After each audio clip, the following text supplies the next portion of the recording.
Let's go ahead and jump in.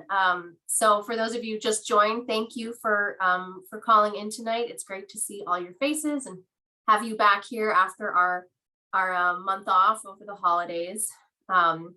So before I'm going to go through some introductions and walk us through the agenda. But before we get started on that, I first want to hand it over to the councilwoman for a little intro words. Thank you.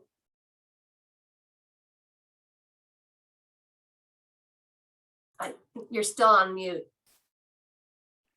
Can you hear me now? Yes. It's like a seance. Can you hear me now? So thank you for joining us. Even though you're sick with COVID, I appreciate the dedication to this plan, and welcome to 2022, all of you. It's great to see our community here. When I was asked to do an introduction, I was thinking, I go to this gym and we write our name on the board.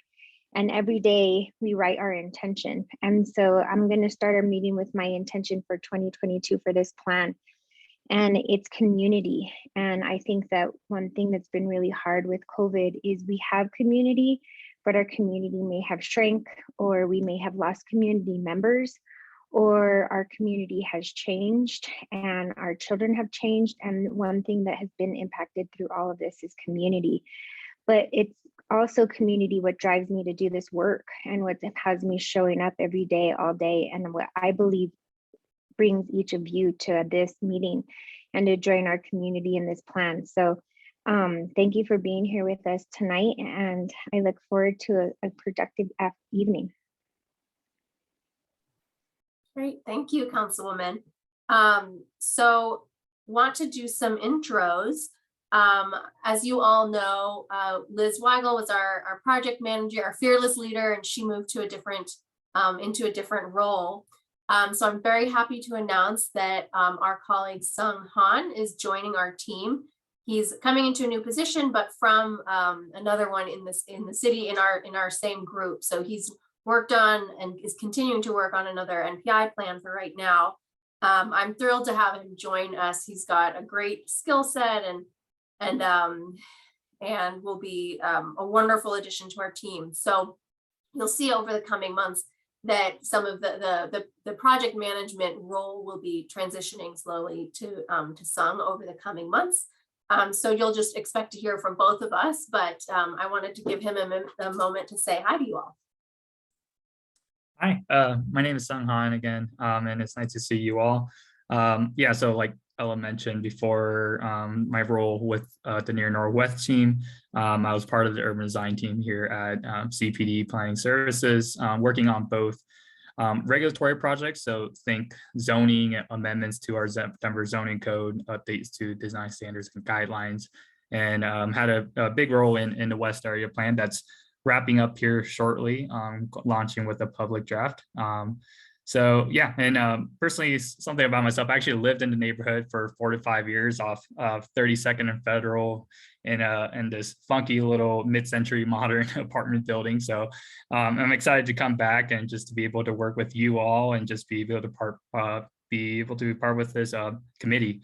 And then prior to the city, I also had a bit of consulting experience working on citywide plans and zoning code updates, and I also got it to work with Cheney on 2 to 3 projects. So I'm glad to be kind of back here working with her. So it should be fun. And I look forward to working with you all. Great. Thank you, Sung. Very happy to have you here. So we also have a couple new steering committee members. So everyone's perspective on this committee is very, very important to the process and the outcome of this plan. You're all here because we want to make sure that we're getting a cross section of the community, that they're part of these monthly dialogue. We also understand that this is a big commitment. You know, it's a monthly meeting, it's reviewing documents. We all have a little Zoom fatigue right now.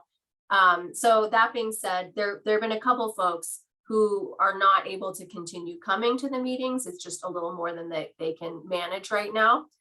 So because of that, we have a couple new members who are going to fill those roles that the people who can't come anymore were filling. So I want to introduce Mike Blake and Adela Pena. I'm going to give you guys a minute But unfortunately, I got an email right before this that Adela is sick tonight. So I'm just going to give a little, we'll let her introduce herself next time. But she works at Leprino and is replacing the person who also works there and who had signed up for this. But he actually asked, he's like, I need to hand this baton over, and Adela is a great candidate. So she will introduce herself next month. But Mike, I wanted to hand it over to you. If you could just share your name, your neighborhood, and one thing that you are excited about in this plan process. Great. It's nice to be here tonight with all of you guys. My name is Mike Blake, and I live in the Jefferson Park neighborhood, kind of in the 21st and Clay area. And my husband and I moved here in November of 2010. So we've lived in the area for about 11 years. But before that, I moved to Denver in 1986 to work for the Denver Nuggets back when they played at the old McNichols Arena. So the first 10 years that I was in Denver, I actually worked in the Jefferson Park area. So really excited to be here with you guys. I currently work for College Invest, which is the state's 529 college savings plan. So we help families save for their higher education needs for their families. But just excited to be a part of this process, and just glad to be here. Great. Thank you, Mike. We're happy to have you. Welcome. So because we have our new members, and Taylor will watch this afterwards, and also Sung, our new project manager and teammate, I wanted to just do a quick round around the steering committee members. So to give you a chance to share your name, your neighborhood, and then we're going to be talking a lot about outreach today. And so as kind of the brain teaser prompt, I'd also love for each of you to share either like an affiliation or a strength or some other way that you can think about that you're going to kind of tap into to get the word out about this plan. So it could be the RNO you're a member of, or your HOA, but some kind of the first thing that comes to mind for you for how you want to get the word out about this. So I'm gonna call kind of through how you guys show up on Zoom. So Ashton, I'm gonna give you a heads up. You've got an A first and last name, so you are going to be first here. I'm going to read through this, and then if I miss someone, it's because you're hopping around, and just please chime in at the end because I want to make sure we cover everybody. So Ashton, I will let you get going.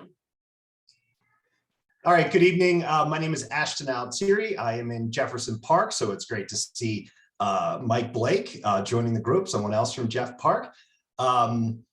So I think, was there anything else I had to say besides my name, my neighborhood, and how I'm going to do the outreach? Those were the three things, right, Alice? So yes. I am a member of our RNO, Jefferson Park United Neighbors, and that's certainly the platform that I have used and plan to continue to use to get the word out about the important work we're doing in the neighborhood. Great, thank you, Ashton. Ben Chavez. Thanks. Sorry about that. Yeah, my name is Ben Chavez. I'm also in the Jefferson Park neighborhood in the River Clay condos. I've thought about possibly posting up some information at the Awake coffee shop and maybe see if they might let me host like a conversation there with some folks if they're interested in signing up. Okay. Oh, I just realized that when you guys talk, you go out of order. So sorry, this takes me a minute. We're going to do Charlie. And then next up after you is going to be Garrett.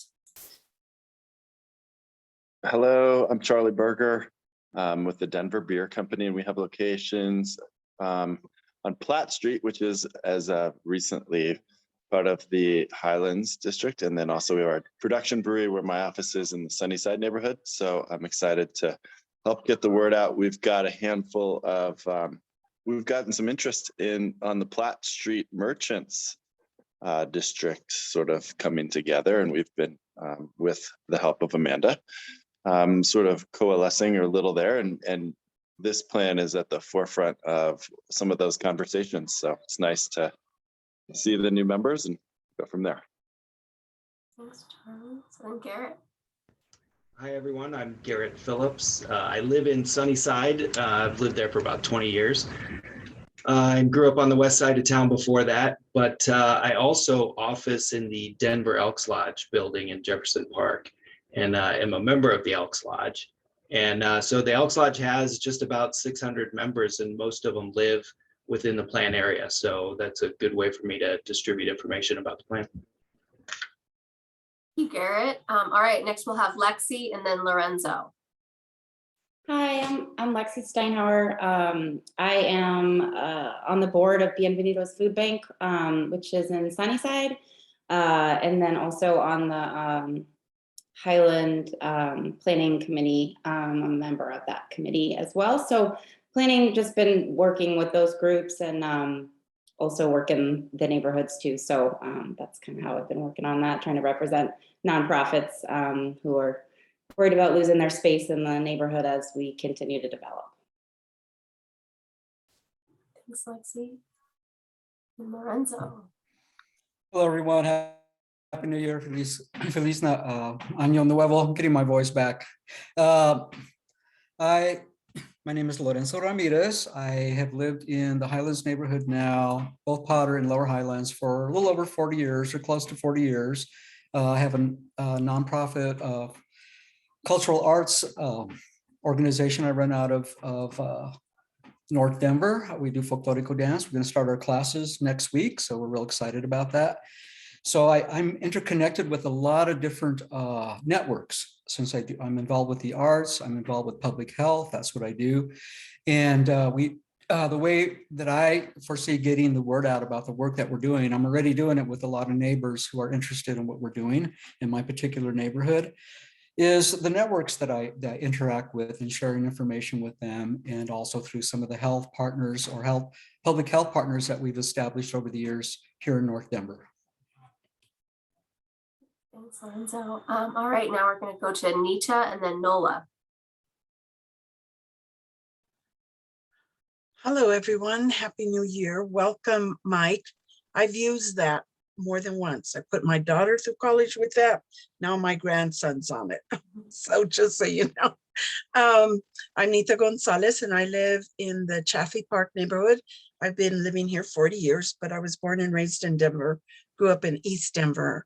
So I'm a transplanted Easterner and have several networks as well in the neighborhood, nonprofits, organizations that I can work with to get the word out, along with our RNO. But I have a lot of very interested Regis. I'm a trustee for Regis University, and I have a lot of interested students who would like to be going out and getting involved in what we're going to do and how we get that information out.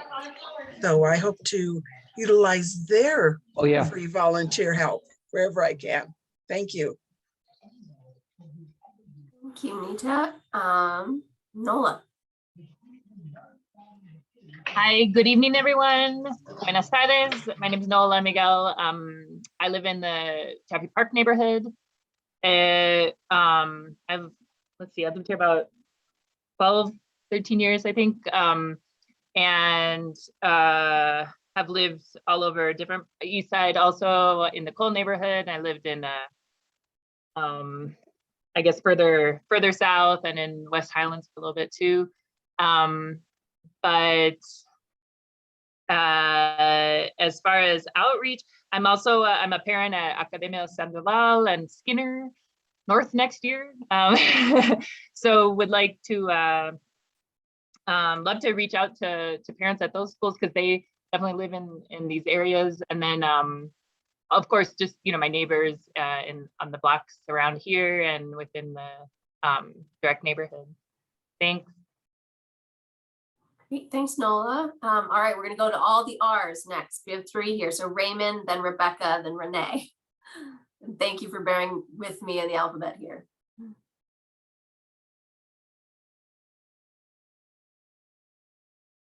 Oh, you are still on mute. There you go. Okay, So when you said Raymond, I presume you're saying, meaning Ramon. I'm sorry, yes. It's okay. Ramon Vargas, I live in the Sunnyside neighborhood, actually in the house that I grew up in. So I've been here for about 48 years, on and off. I am a realtor in the area, and I work over off of 38th and Lowell. So hopefully I can utilize my neighborhood connections and maybe some of my other colleagues in the office to get the word out. Thank you. Rebecca. Rebecca Hunt. I'm by 32nd and Zuni in Highland. Been in Denver since 85, and then on the north side since 93. I'm a historian, so I come at this with a historical lens. And I've been involved with, I'm kind of functioning closely with Highland United Neighbors, and also with an inter-neighborhood sustainability committee. And so just having a conversation with Lisa from Honey about when we can next start setting up some neighborhood conversations. Great, thanks, Rebecca. Renee.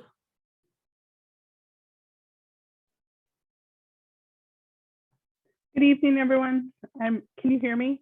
Yes. Yeah, sorry, I had my headphones on tonight. So it's great to be here. I am representing the Denver Housing Authority on this project. So I lead their West Denver Renaissance Collaborative Initiative, and I'm the director of the DHA Planning and Data Department. So I'll be representing housing and various issues. I also have been a resident of West Highlands for about 26 years, and I've had 2 daughters come through the neighborhood schools, Skinner and North, and have a senior at North High School. So I'll primarily be getting the word out about this project to the DHA team. There's many aspects of that: residents, housing, the planning team, and we have an LRC, which is a local resident council, which is a really good way of talking and getting to residents. So happy to be here. Thanks, Ella. Great. Thanks, Renee. All right, then we have Tim and then Trupti, our last 2 who are here today. Hi, I'm Tim Burse. Longtime Highland resident since 1981, so past the 40-year mark, like Lorenzo. So I chair the Planning and Community Development Committee, which is the land use committee for Highland United Neighbors, Inc., Honey. And I've done that for quite a long time. So a lot of our communications goes out monthly with our minutes via email. And so that's probably our best way to get information out like that. And then, as Rebecca said, Honey will be looking at other opportunities for meetings with membership and so forth. And Trupti. Sorry, thank you. My name is Trupti Suthar, and I am a resident of Sunny, and I'm also on the neighborhood R&O board. And I've been in this house for 6 years, in Denver since 2012. And like so many of the other folks through the R&O, that would be the platform. We have monthly meetings, we have quarterly meetings, we have events, and wherever we could put in speakers and such, we would be able to talk about things like this. We also have a monthly newsletter, so we would use that as well. We also have, membership with a lot of our businesses, so we try to stay connected with all those groups. And we have other board members who have ties to some of the other parts of the neighborhood. For instance, one of our board members lives in Zia, and it's an apartment, and there's hundreds of different folks there, and he could be a liaison for getting the word out at Zia. So mainly the R&O and its platform will be how we do it. Thank you very much. Thanks, Trupti. And Leslie, I just saw your chat. Thank you. I'm sorry I missed you. You go ahead.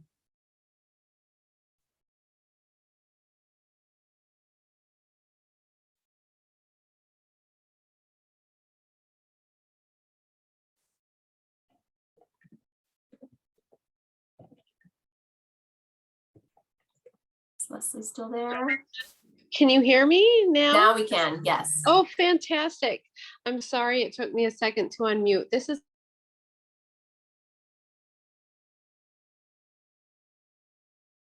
Business Improvement District, and I'm happy to be here tonight, and thank you for having me. Thank you, Leslie. Great. Well, thank you all. I know it takes some time to go through everybody, but as the councilman said, I think our kind of fragmented sense of community in these virtual times can always use the little connect. So just one more. I think Emily did not introduce herself. okay, Emily, sorry. Thank you.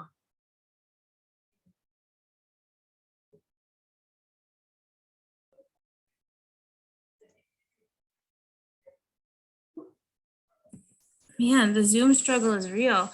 I'm Emily, and I am a member. I live in Chafee Park. I'm a member of the RNO up here. I've lived in this neighborhood since 2018 and Denver since 2011. I get all my insight into this from my husband, who is a urban planner by degree and voracious reader of all things urban and community engagement. So it's fun for me to engage in this kind of through him and then also bring my own perspective. Thank you, Emily. I send my husband to be on steering committees in Wheat Ridge, so I like that dynamic. All right, well, let's jump into the presentation. I'm gonna zip through these first slides because again, we've got a lot to talk about today. So if we go to the agenda slide, we did our introductions.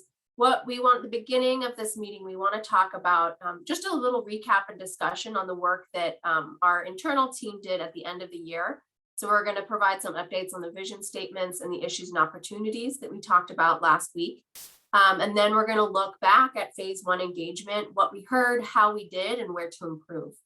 We're going to take a little break, and then we're going to dive into looking forward to phase 2, where I want to talk through the engagement strategy and have a discussion around that.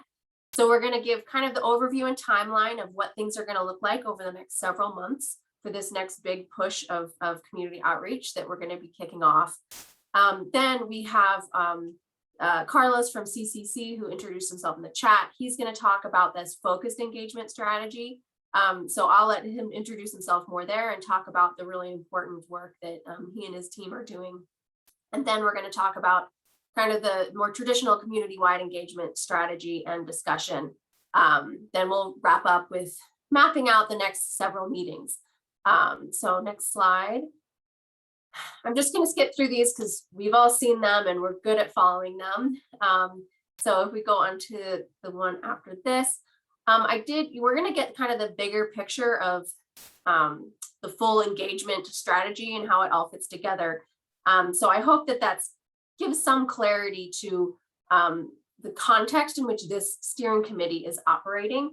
But I did just want to kind of revisit this, the roles and responsibilities and kind of fill this one out with a little more detail. So just to briefly go over it, and you'll have these slides afterwards. And I really do recommend revisiting this one because I think it's a pretty important piece of information.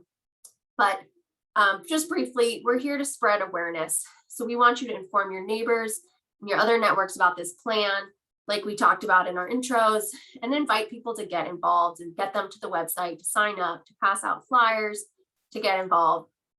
Then we want you to participate and share ideas. So that's why the attendance at these meetings is so critical, because a lot happens at them.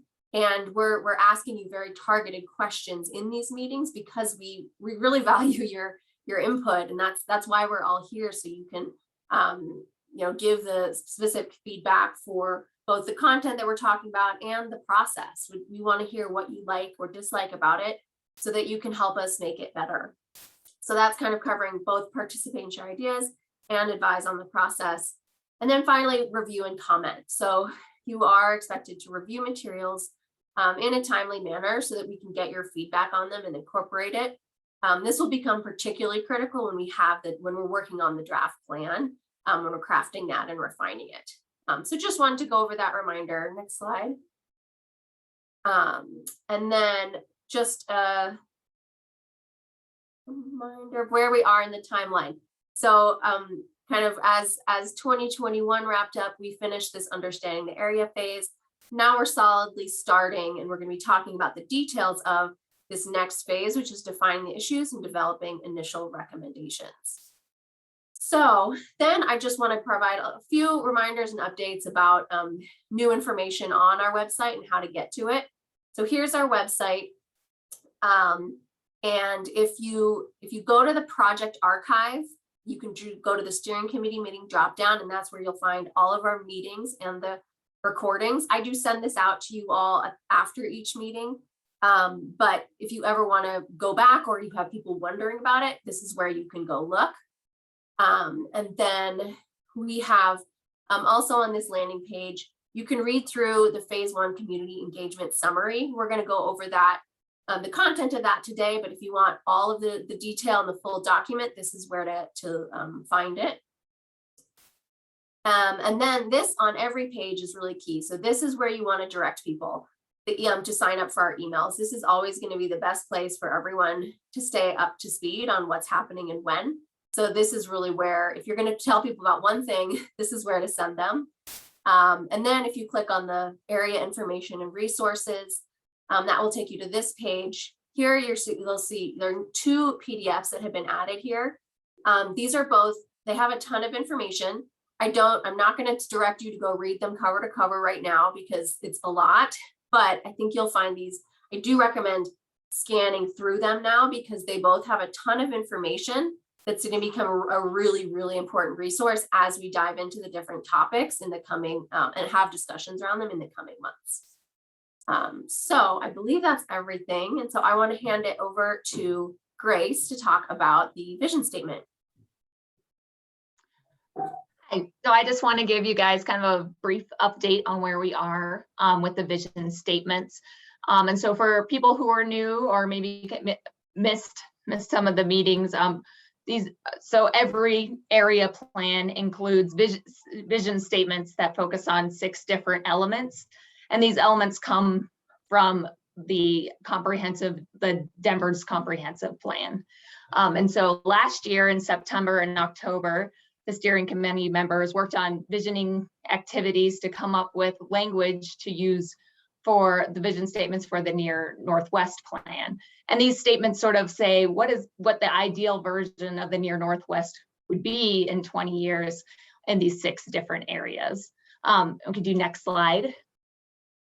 And so then in November, so we got the language from the steering committee, and then the team worked on drafting these vision statements and shared them with the steering committee in November. And then over the break, we sent them out to the steering committee to ask for their feedback on how we did and what we could improve. And so as I said, they're the 6 different areas overall. And we got 8 responses, which is good. But as Ella said, we really want to see higher numbers, especially as we move forward, because even if it's just like, oh, this looks good, or especially if it's how we can do better, we really want to hear from you. And so, yeah, overall, the feedback was positive with a lot of responses saying the statements were very effective or extremely effective. You can go to the next slide too, but you guys also shared with us room for us to improve. And so where the team is at right now is they're taking those comments that you shared with us, incorporating them to revise the statements, and then those will go out to the public during phase 2 for the public's comments on the vision statements. Trupti, did you have a question? And was there anything in the chat? Yeah, hi, thank you. Yeah, I'm pretty sure I did not fill that out myself, but I'm really disappointed that there are only 8. You would think at least most of the committee, the steering committee members, is there an opportunity maybe to give us a week to try to get those responses up higher? I just feel bad that you guys are going off of very little feedback to make these changes. I know that there will be the opportunity for steering committee members to give comment during the public comment period. I'm not sure if there is an opportunity to do any additional feedback at this point. but there will be the opportunity to do it during the public comment period. Yeah, so Trupti, we'll have a format for the public to do that, and we'll let you guys know so that you can still get in there and do that. And I think that comes back to the kind of process question from before. I know I sent a lot of emails to you guys, and you'll soon be getting them from Sung. So please let me know if there's a different way we can communicate around that stuff that would work better for you guys. We want to hear from you. And if like getting it in an email isn't effective, that's the kind of thing, like just let me know and we can work on that. Thank you. And then there was a question in the chat too, I think, from Ashton. Yes, so Ashton, I believe you guys are signed up, but I'm not sure. Let me check that, and I can, yeah, I think it is. You guys will have more information than what's going out there, but I think it is good for you to see what is going out to the community and when. So I'll make sure you guys are all on there. It's not a ton of emails. It's we only send them out when we have new stuff to share. So we won't be spamming you, but I'll check. Thank you for the reminder. Does anyone else have questions? Okay, go ahead.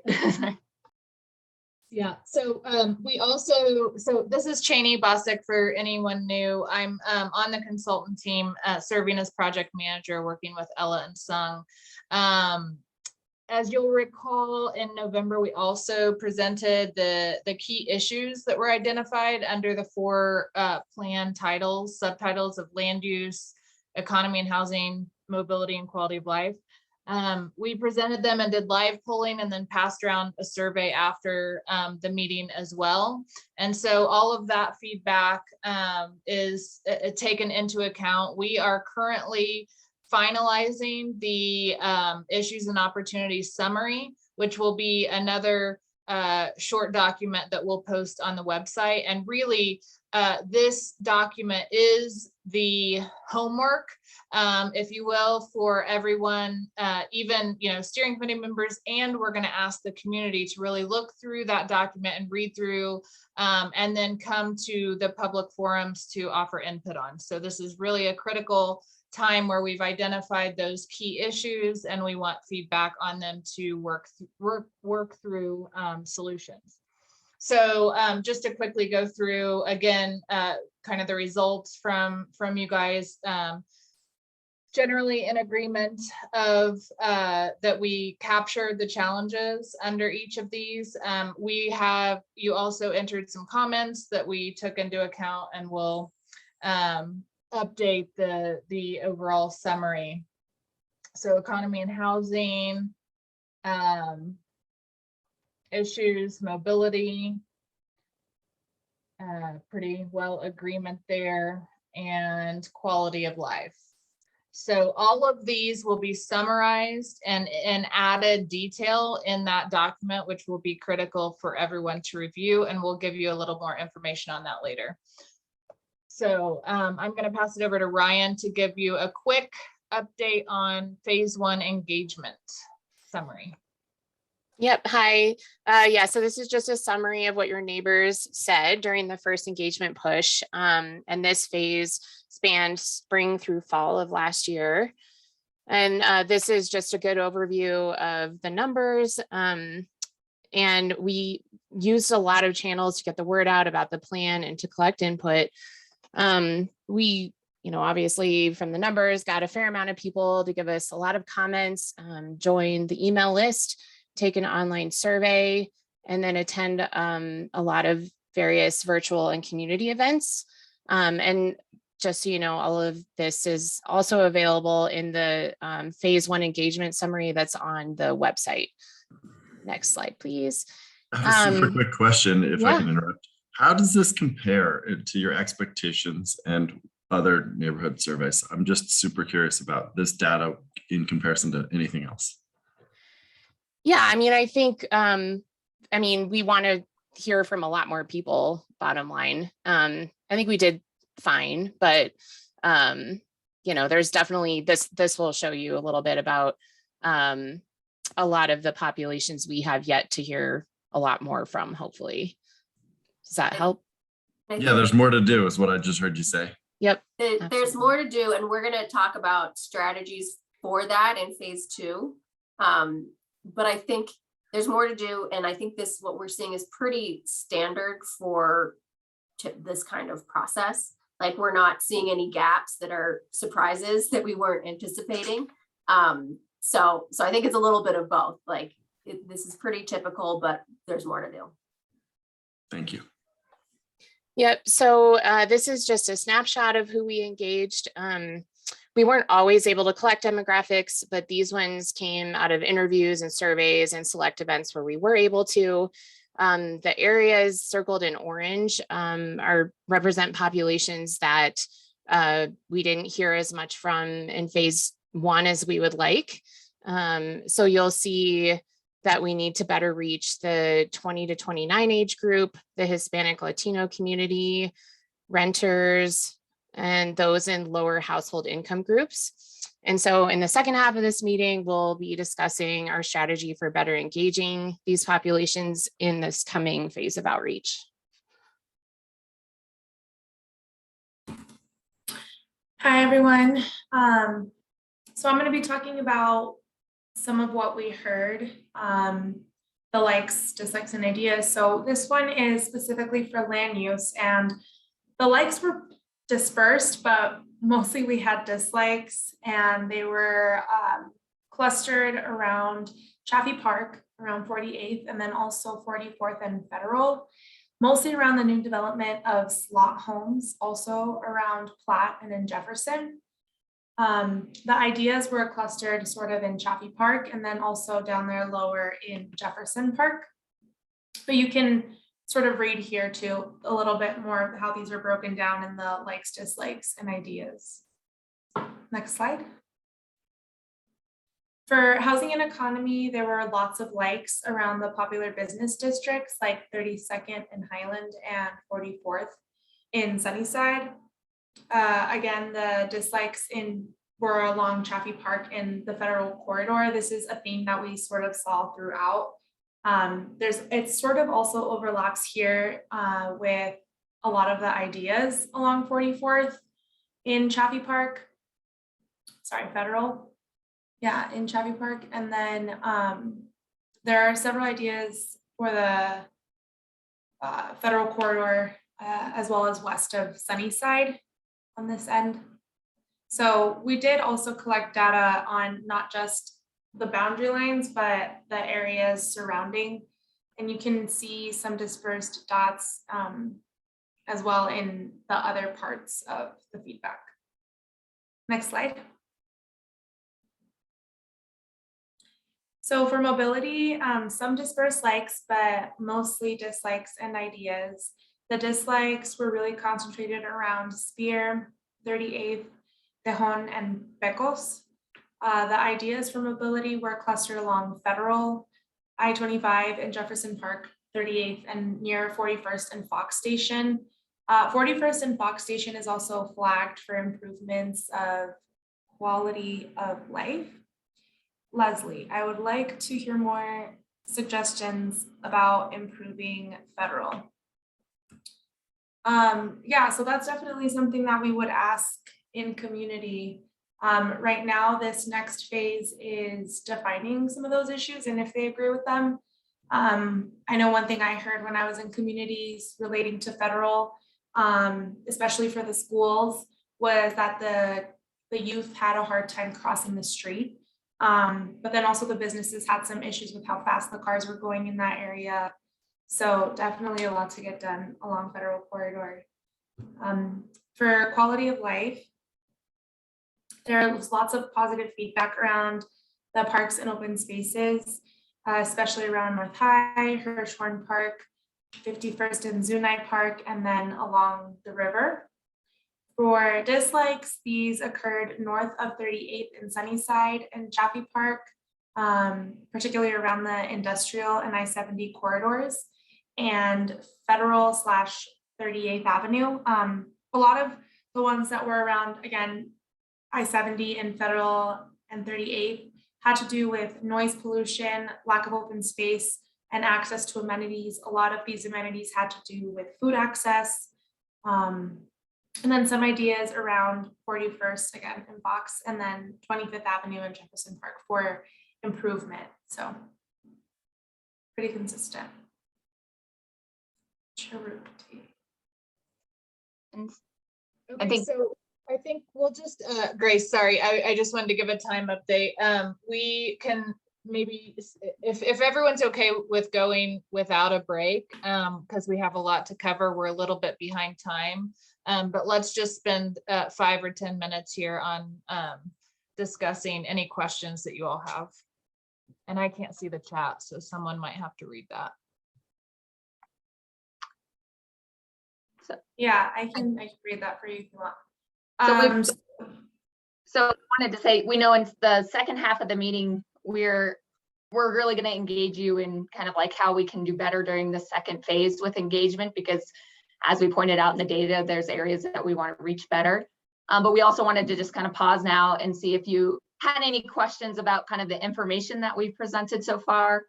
And I think Trupti had raised her hand during the presentation at some point. So if you still had a question. Do you want to stop screen sharing so we could all see each other?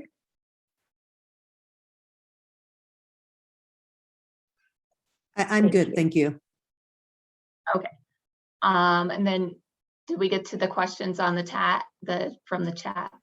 I think we're caught up in the chat. I'm going to take another scan through it, but I think they've been in. Great.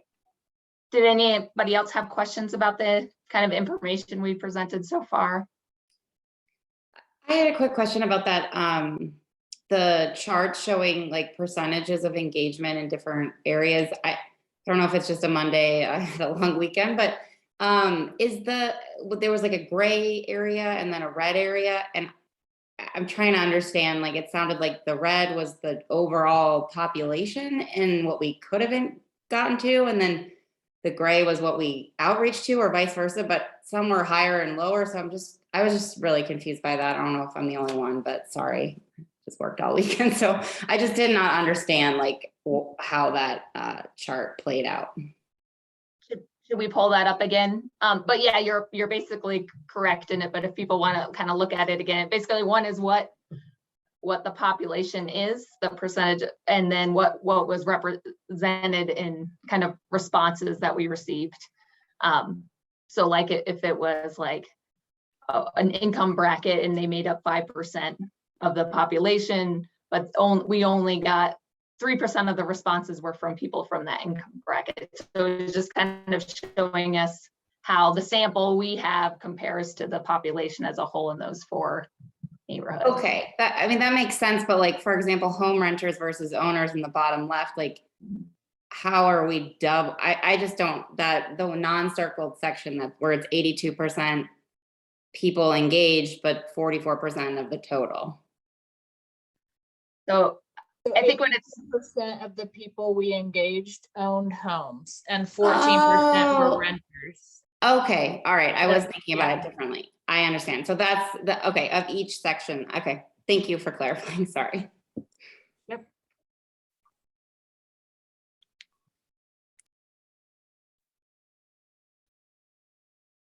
I know Truthy rather, sorry, asked this in the chat, but I think it would be really helpful before and I know this is what the second half of the meeting is for, but I feel like I need more time to hear and think about the responses. And maybe I missed an email that was out that had all that in there, but I think that might be really helpful in thinking about what next steps would look like if we have a little more time to look at what was already collected and done, especially those maps and like the areas, and that there was a lot of words on those slides.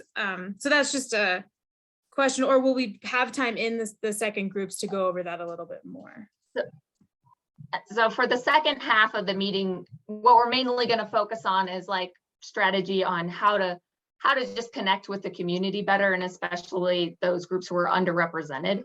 So our conversation isn't going to be about kind of the details of the specific input that we received so far. That will probably come further down the line when we focus on different topics as we move forward. So for today, you won't need to be as familiar with that data, and you can review it in the slides. And as we move forward, we'll provide you with more information when we focus on those specific topics.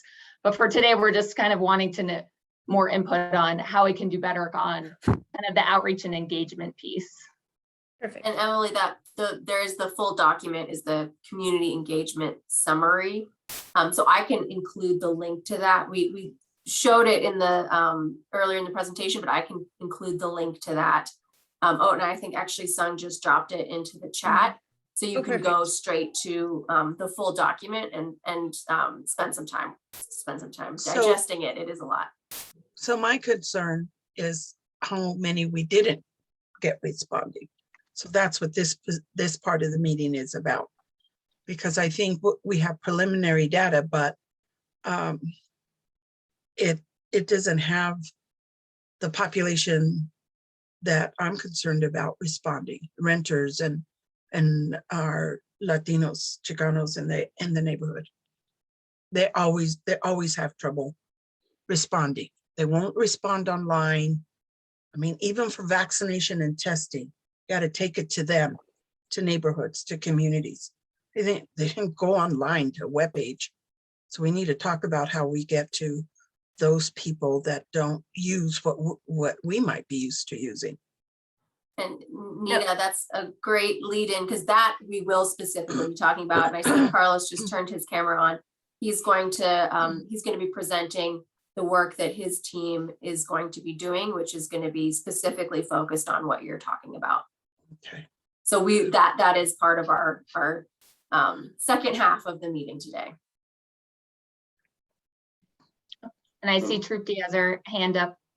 Did you have a question? Yeah, this may have been what Emily was referring to. I'm not sure, but where we got the 8 responses and you said, when the public engagement process will be available, we'll be able to respond again. It was kind of like with our vision statements, what we didn't get right or what we need to kind of, clarify or make better. On that particular survey, and like I said, I forgot to take it because it was over the holidays, but can you send that survey information to us so we can be better prepared to, make those clarifications when the community meetings happen?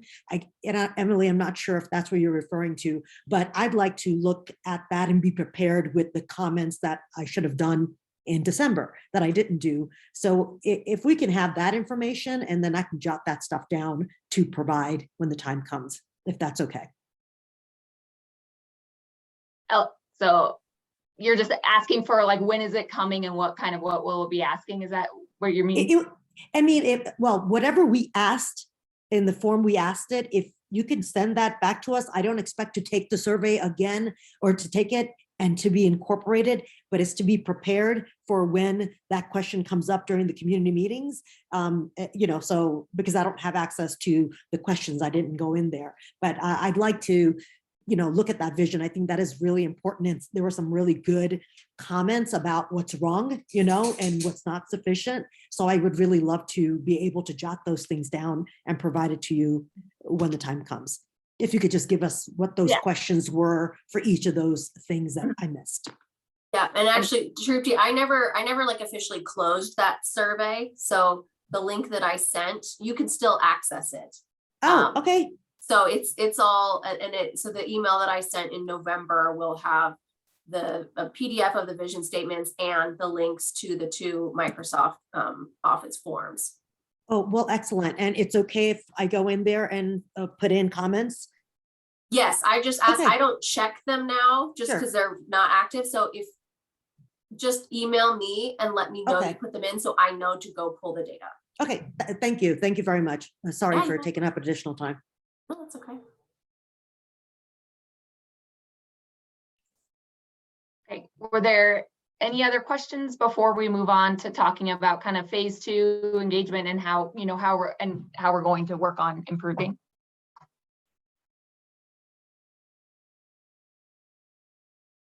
Great. And thank you guys so much for going through it tonight without the break. Really appreciate Okay, so I'm going to share my screen again, and we will focus the rest of the meeting on our strategy for engaging the public and those underrepresented groups. So generally speaking, our goals for this round of engagement are to, like we just talked about, we need more people at the table and more people participating. So we want to raise more awareness about the plan and really try to engage with a cross section of the community.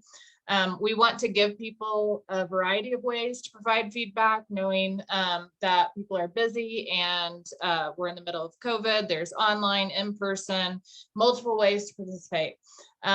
We will be presenting initial findings, including those key topics and themes that we heard from phase 1. You'll be able to interact and engage with us about topics and about neighborhoods, and I'll get into that in a little bit. And we really want to brainstorm ideas, solutions, alternatives, and specific projects at this phase. So this is kind of in between. This is like after our analysis, but before making any recommendations. So this really is a critical, I can't stress it enough, a critical time in the development of the plan. So this next 4 months is going to be really, really, really exciting and engaging.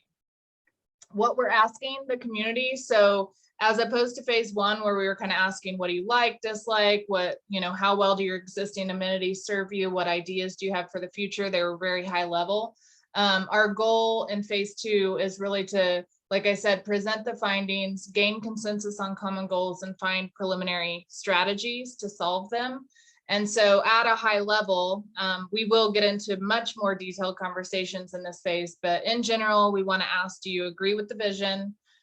What other issues, ideas, and goals do you have as it relates to land use, economy and housing, mobility, and quality of life? And we will introduce some focus topics and areas. So these are more detailed focused topics and areas. So we have in the issues and opportunities summary identified these key topics which come up again and again and again and aren't typically in a neighborhood plan. The recommendations don't go into as much detail, but because they were brought up so many times and the analysis tells us that it really is a struggle for Near Northwest, we have 5 focus topics that I'll introduce in a little bit that will be key focus conversations around Near Northwest to really help us dive into those topics a little more and find key solutions for those. And then also areas, so geographic areas in the neighborhood. They're, again, like 38th Avenue, for example, came up again and again and again. That might be a focus area, or Sunnyside's industrial area. Realizing and thinking about the future of that area. So physical areas and focus topics. In general, we'll have 3 buckets of engagement types. So we have the traditional forums that we, Neighborhood Planning Initiative always does. We have the steering committee meetings. We're going to talk about online roundtables that we're planning and neighborhood workshops, focus groups, and an online survey. Those are typical ways that we always try to engage. Focused engagement, which Carlos is going to talk about next, is really a different approach and a new approach for Neighborhood Planning Initiative, where we are really trying a lot harder to reach these underrepresented populations and doing it in ways that aren't traditional. And then we always try to have more pop-up events, so we can set up a booth at an event that you have. We can come to your R&O meetings. We can, we plan to do street campaigns and flyering where we're out in the streets telling people about the plan, and more pop-up around the neighborhood events. So I'm going to hand it over to Carlos right now. I know you're all very excited to hear about this focused engagement strategy. And so Carlos with Colorado Changemakers, you can go ahead and speak now. Sweet. Thank you, Cheney. I really appreciate it. And thank you everybody for this amazing opportunity. First things first, once again, as Cheney was saying, my name is Carlos. I'm here with Colorado Changemakers Collective, and I'm going to go ahead and just start off with a small introduction of what we do here.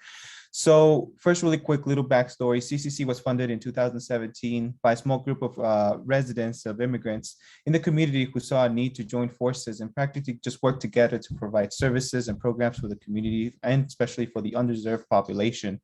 And it's super important that, number one, we are able to go ahead and touch bases with the underserved community, because that's usually the community that goes without a saying. So it's super important that we're able to go ahead and go out and actually reach these people. Now, what really makes the Promotora program really unique is that we're able to go out and identify people that actually live within this specific areas, and then they'll be able to go out and, depending on the contacts and the people that they know, we'll be able to obtain the information that they're able to gather. It is very critical that these people are able to go ahead and live within these areas, or actually know people within these areas, because they're the ones who know them. They're the ones who actually know where to go. And that's the biggest thing, that most of the times we actually miss those opportunities to be able to hear this underrepresented voices. So the whole thing about the Promotora program, like I said, it's just obtaining people from the specific communities that will be able to help us obtain information from the underrepresented. Now, this is the first time that the city is able to go ahead and actually do this type of engagement. It's mostly like a grassroots kind of type of engagement. So this is a bit of a pilot for the city at this moment. And that's what we're very excited to be able to go out and have this engagement with the community. Now, the engagement up to date, we've been able to go out and actually talk to people from storefront, of course, and we'll be having one-on-ones as well with the community members. So we're able to obtain that information. And the way that we're able to track that information, of course, is that, number one, we have a small survey that they'll be able to fill out. We're able to go ahead and track that information with the survey. And of course, which is most important, is have a follow-up with those community members. Just like Nita was mentioning earlier today, that it's really hard for some underserved population to actually even just join into like some sort of like steering committee, or even like a Zoom. So we try to bring in this information to them. We have that follow-up call with them, and if they need additional resources or additional help to try to get them to get into this type of meetings, we will provide that as well.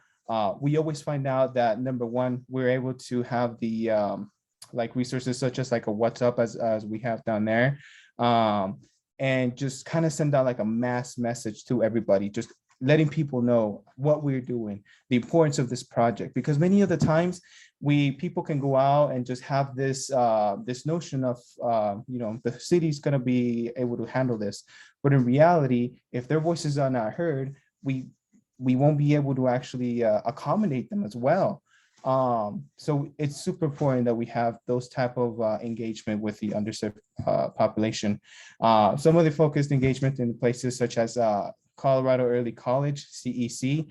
We had a very, very successful meeting called Voces with them, where we were able to identify some of the community members also too that were interested within the project. Bienvenidos Food Bank is also very important. The Near Northwest churches also too.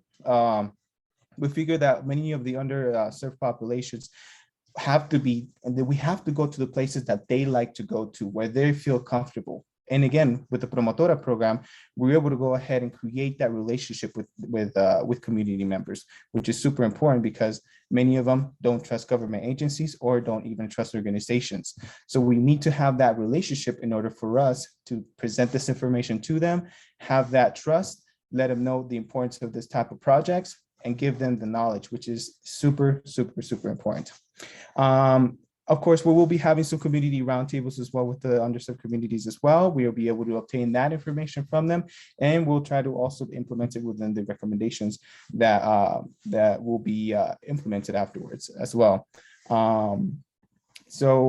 Also the promotoras will be helping the underserved population as well too, to sign up to the website's updates as well.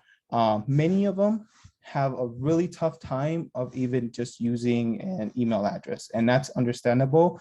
So once again, such as resources like WhatsApp, the follow-up calls, the one-on-one conversations. That's super important in order for us to get this information out and everybody as best as possible. We figure once again that once the data will be collected and all of the surveys can be actually reviewed, we'll be able to present the information, the recommendations that they have, the ideas, the problems that they have and they actually face, and of course, present them back to the city so they'll be able to make some recommendation for what best way to go ahead and go about. So.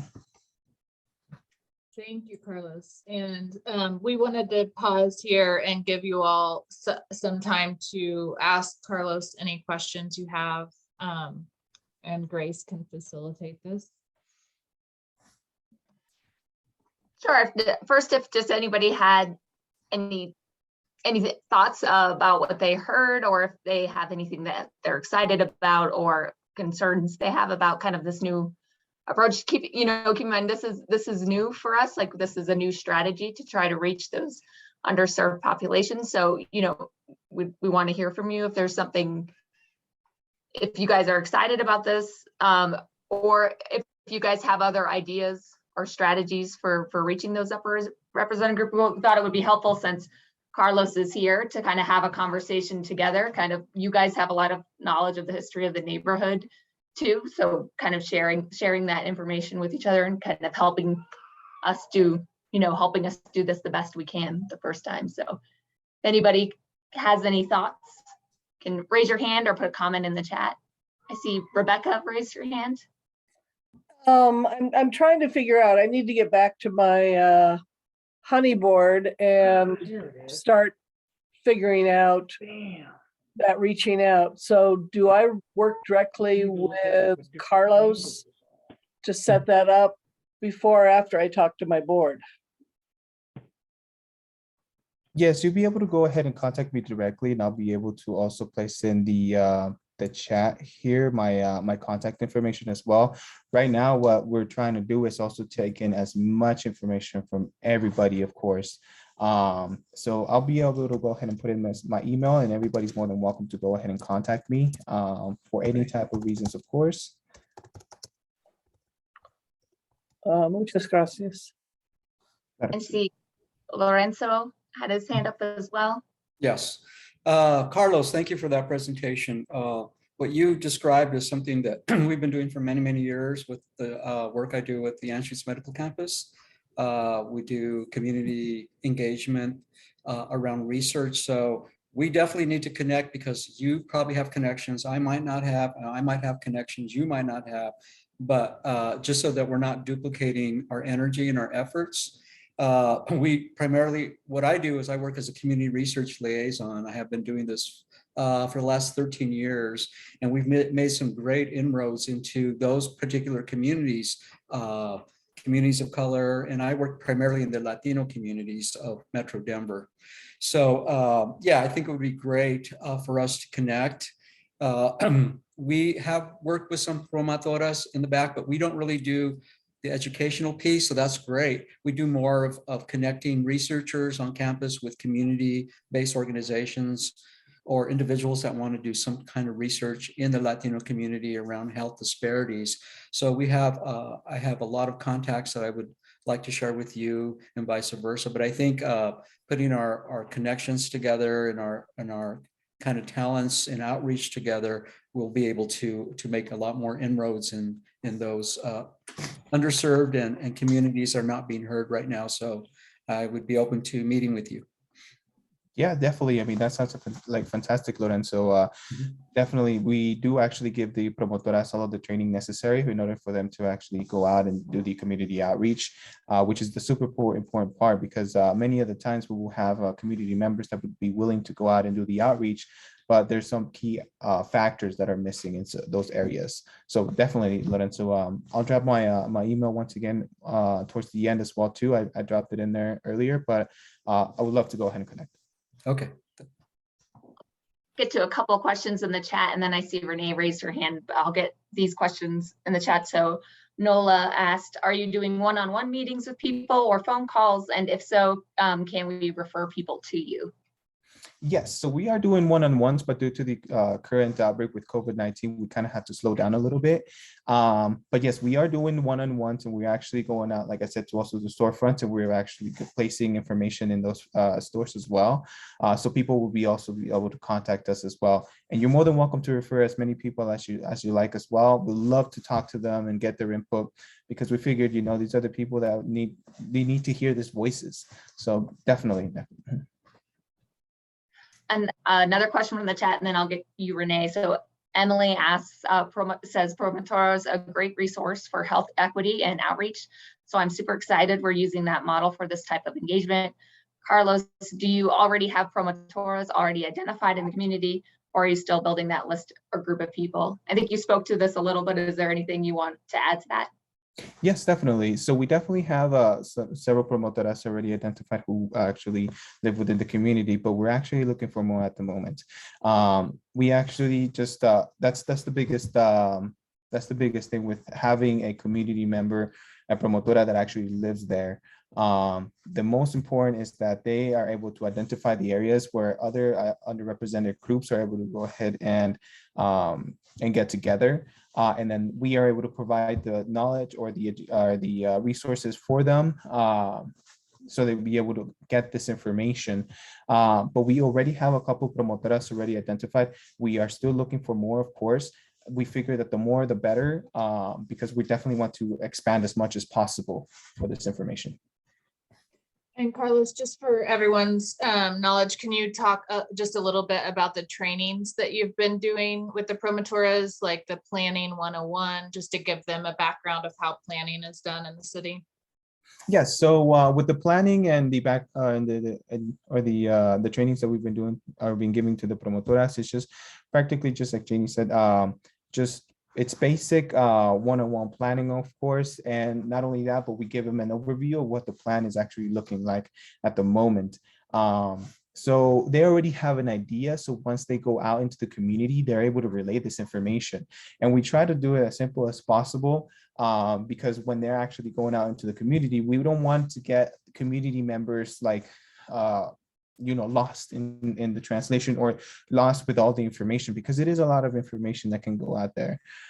So within these trainings, we try to give them as much information as possible, but in an easy way that they'll be able to relay the information to the community members, and then the community members will be able to take that, think about it, and then also have that follow-up. And that's when the one-on-one conversations come in, and the talks that follow up afterwards, because the more time that they're able to think about it, the more ideas we're able to obtain from community members. Thank you, Carlos. And Renee, if you'd like to ask your question. Yeah, hi, Carlos. Super excited about this approach.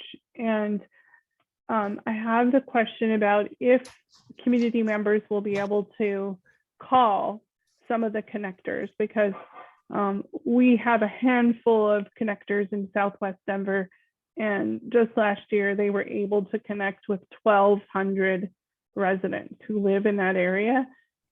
And it was primarily because they were most comfortable working with someone they were familiar with and having it be on their terms. So they didn't want to speak to someone that they didn't know about such personal issues. And so just wondering, if you said there would be follow-up, but will there also be just opportunities for community members to just give someone a call that they know who's a connector to have those conversations?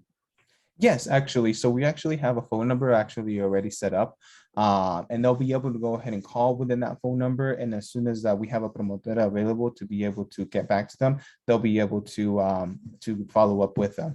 Right now, also too, when we go out and we have the promotoras go out, they most of the time will give out their own personal phone number. So if they come up with an idea at a certain point, they can actually call to them.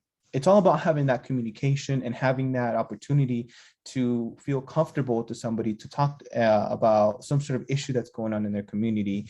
And of course, a phone call, it's a super easy way to do so. So I'll drop that phone number as well too. If you guys know of anybody, or if you guys are also interested, you'll be able to call. It's the Colorado Changemakers Collective line. But as soon as we receive that phone call, it's going to be directed to the promotora that's designated for this project. So Carlos, this is Nita. So who is ahead of, are you the head of your organization? Where are you No. located at? So no, actually, Anita, I'm actually the administrative consultant here at Colorado Changemakers Collective. The director here is Maricruz Herrera, who's also worked in different areas of the city as well, such as like Westwood and Montbello. We're actually located here in Montbello as of this moment, but we actually have connections all over the city and the metro area. And you have one promotora already identified to work this project? We actually have two, and there's another one and also that's interested as well. So that's going to be three. And then also we were already having talks and having an additional promotora come in. So there's two potential one coming in already, two that are already within the community, and one that's still to be yet identified. Okay, thank you. Yes, of course. And the goal is to have 5. So they will recruit a total of 5. But we have 2 and then 1 in the process right now. Yes. And then, Renee, did you still have your hand up from before, or did you raise it again? No. I didn't. Oh, I can't hear you. No more questions. I'm good. Oh, okay, it was just up from before. Okay. So we'll get Trupti and then Lorenzo. Hi, thank you. How long is this activity going to go on for? Is it, is it for just the next phase where the public outreach process is happening, or are we trying to get to an X number of people, engaged? What's the plan there? And as far as, how could we as steering committee members support this work? I mean, we definitely, at least in Sunnyside, we definitely have, businesses that are, owned by Latinos. And I'm just wondering how I can help support the work that you're doing. Yeah, so we definitely want to go ahead and take this as far as we can, of course, all the way practically towards the end, because we don't want to just get the information from the community members, but we also want to keep them informed as the process keeps going. So since we are able to obtain some of the information, we really don't ask much from them. We just ask first name. If they want to give their last name, that's totally fine, and a good phone number or an email address that we'll be able to reach them. Then they provide us with that information. And once we receive that information, and as soon as the updates come in, we'll be able to send that information out to them. It is super critical that they're able to attend like workshops, and of course the one-on-one talks or the talks with other community members. So we get that information. And once the project has come towards an end, they'll be also being they'll be giving that information all the way throughout as well. So, and also too as well, I'm sorry, for the storefronts as well, we've already identified a couple stores as well of Latinos who own them. And just as an example, one of the laundromats that's within the neighborhoods, they decided that they would love to be more than happy to be supportive of this engagement. And they let us put our information in their store. And not only that, but they said, as soon as you guys give me the information and as soon as you guys have some type of meeting, we'll put it here. And as people are doing their laundry, they'll be able to get knowledge of what's going on within their own community. That's the thing. It's like, we have to find other different types of way to reach the community members without having to use other types of engagement or the engagement that was done before. We have to use different types of ways. And Trupti, just to add to that, and we're going to have another discussion in this meeting where we're going to ask you guys for specific places and people that we should connect with. And so you can include it there, but also Carlos did include his contact information if you want to reach out to him. But that'll be another place that you can kind of share those recommendations. Great, thank you. Lorenzo.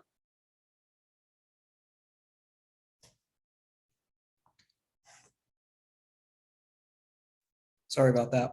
I just had a very quick comment. Carlos, I need to connect you with Promotoras de Salud.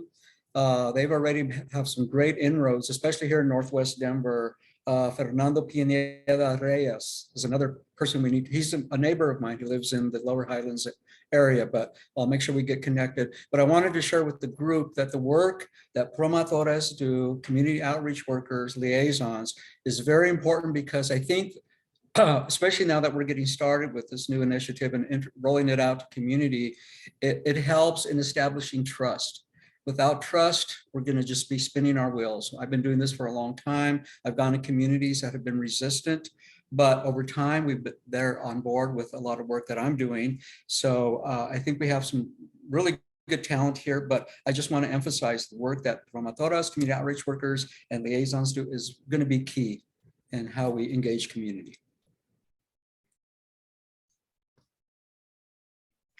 Thanks, Lorenzo. I'm going to get a couple of comments from the chat, and then Lexi, I saw your hand up. So Nola said it would be good to also include people who have been displaced or would like to live in the community. I'm thinking of parents that have had to leave because the community due to costs. Also, is there a specific strategy for the Quig area? Yes, so with Quick Newton, really quickly with that, yes, we definitely do have a specific strategy for that. Renee actually wants to nominate 2 of the promotoras that she knows as well that can help us within that community, because it's a dense population as well, and it's a population, of course, that just has a lot of ideas and a lot of things to share as well. So we have a lot of ideas that we can go ahead and use for Quig Newton, especially if we're even able to even obtain a promotor for Quig Newton. That would be super fantastic as well. We definitely want to serve as many underrepresented populations as possible. Also too, we've been talking to with some teachers as well from CDC, who will be able to help us also identify more community members that will be willing to share more information with us. Thanks, Carlos. And then Lexi, if you'd like to ask your question. Yeah, I was just curious.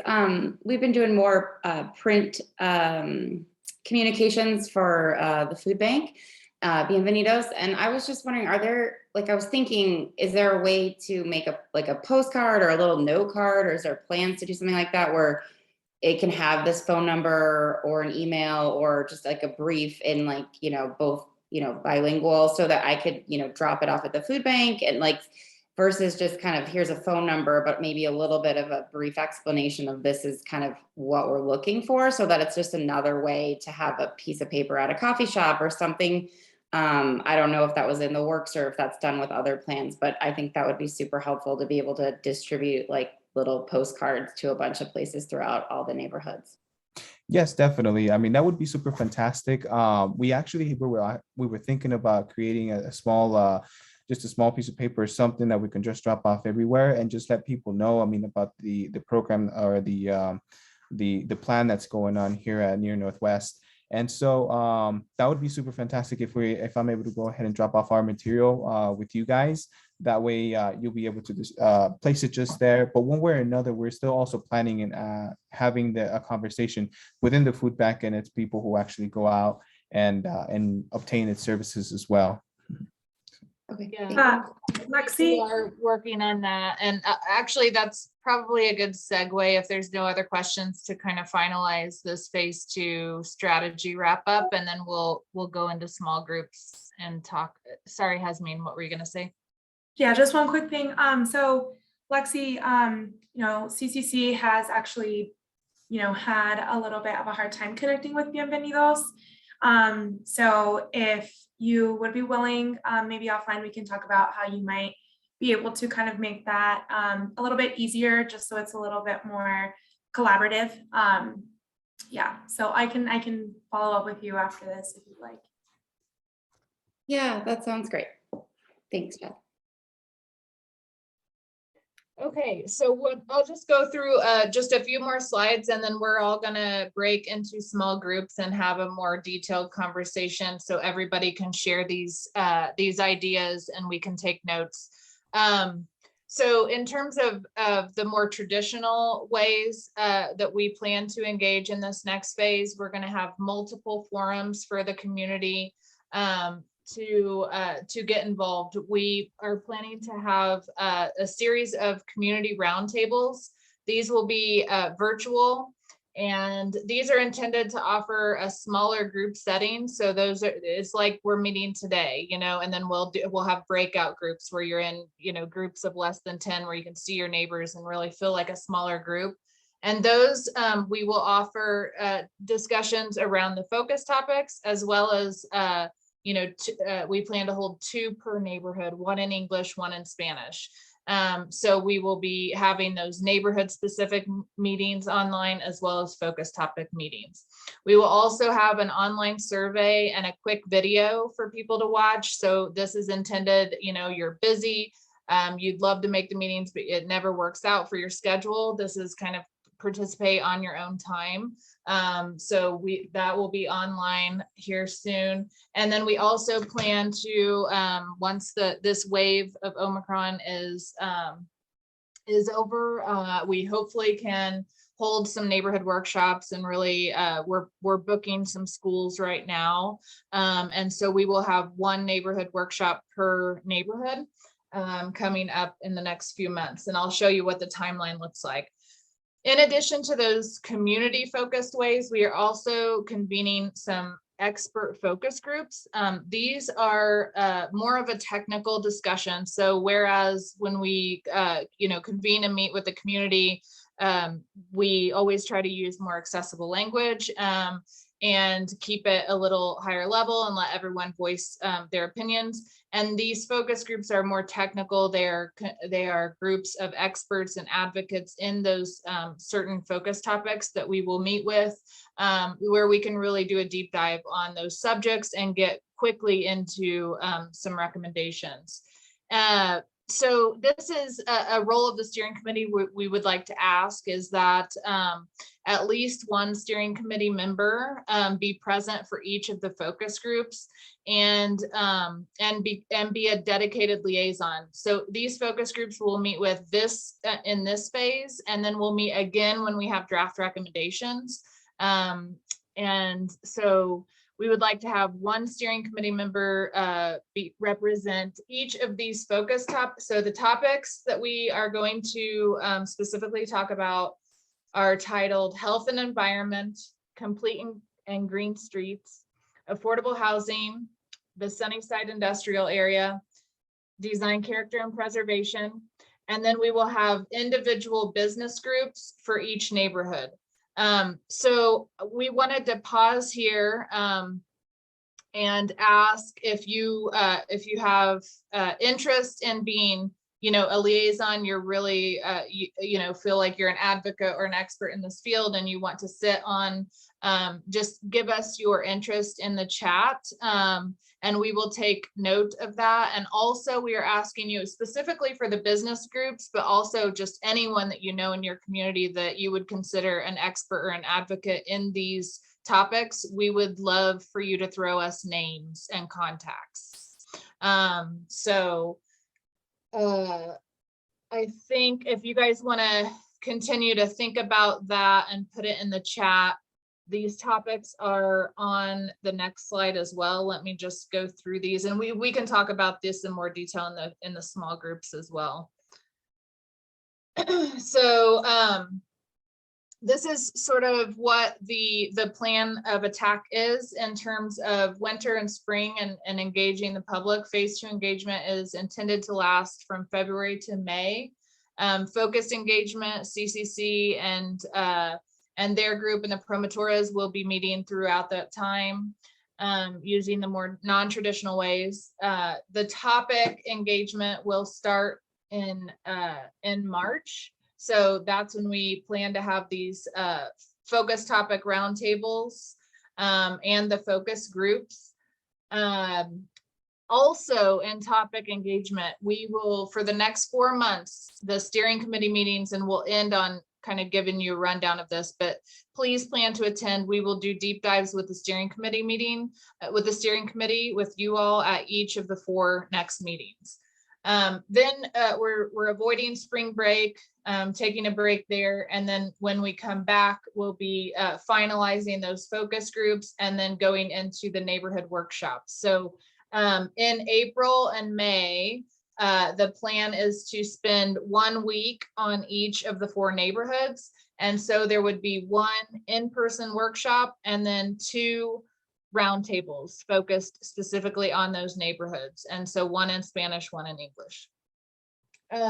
The way that we plan to get the word out and would love your help and ideas on this, is through our traditional methods of sending the e-blast out to the almost 700 people that have signed up for the website to save the dates. We plan to do 2 street campaigns, 1 in early March, 1 in April, where we will be flyering those businesses and doing some door-to-door, handing out flyers with the schedule on it and telling people how to get involved. And then once the online survey is ready, we'll also do an e-blast to launch that. How you can help the steering committee, we would love for you to help spread the word through your channels, and we want to talk to you about other ideas you have. Some have already been mentioned, and we appreciate your involvement and commitment to that. We have yard signs for the project that are ready and printed, and so if you'd like a yard sign, we can coordinate pick up or deliver that to you, give you a few to hand out to your neighbors. Just so people are walking, along the sidewalk and they see and can take a picture, they can do the QR code. And then we'll also need help with that street campaign and flyering. Tell us, like Bienvenidos, we can absolutely deliver a bunch of flyers there, any of your businesses, etc. So with that, we have 1 poll that Ella's going to run real quick, and then we will break into small groups and spend the next 20 minutes or so really getting into, yeah. Oh, there was just a question in the chat I just wanted you to answer before we do the poll. So a question was, would the Sunnyside Industrial not include Chafee Industrial at all? It would just be Sunnyside. Yeah, so Chaffee Park's industrial area is per blueprint slated to remain industrial for the future. We want to talk to some of those businesses, how they will be involved in the kind of thinking about the future of industrial and what the demand is, and we know there's some issues with access and things like that, so they will be included in the discussion. But just to put it out there that Blueprint Denver very clearly says that area is to be preserved as industrial, so there aren't any plans to rethink land use necessarily. But Sunnyside is a different story. It is identified in Blueprint as a future community center, so a mixed use center, and so that's what we really want to talk through. Appropriate land uses, zoning, and how much industrial should remain. So that's what will be discussed in that conversation. Oh, okay, thanks. Yeah, I just wanted to make sure we answered that. Okay, and did I cut out? Can you hear me? Yes. Yeah. Okay.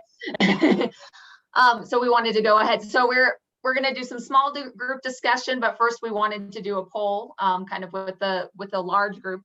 Mainly, we're wanting to kind of get your kind of sense or your gauge of kind of which of these community-wide engagement forums that we talked about do you think people will be most interested in from the neighborhoods? And so I don't know if you can, Ella, if you want, or open the poll so we can kind of remind them what those different forums were. So again, those were those topic roundtables, which is going to be virtual, so it'll be online, but it's going to be based on a specific topic, or the neighborhood roundtables, which again be online, but will be specific conversations about the neighborhood specific. The neighborhood workshops, which will be in person, or the survey, which will address all topics, but it'll be an online survey. We're just trying to get a vague sense of when you guys hear about it in this context, what you think you or the people in your community might be interested in. if there are any real stragglers, we might want to talk about them differently or rethink them. Yeah, so. Are you looking for one answer only? You can check more. It's not super helpful to check them all, but Right. yeah, you don't have to pick just one. I have a question. What about people who 3 out of the 4 are all virtual? And we have people who who want to participate, who can't participate because they don't have Zoom, and they don't internet. Honestly, I know one person, Jake, and really wants to participate. How do we engage with them? Is his only opportunity to do the neighborhood workshop?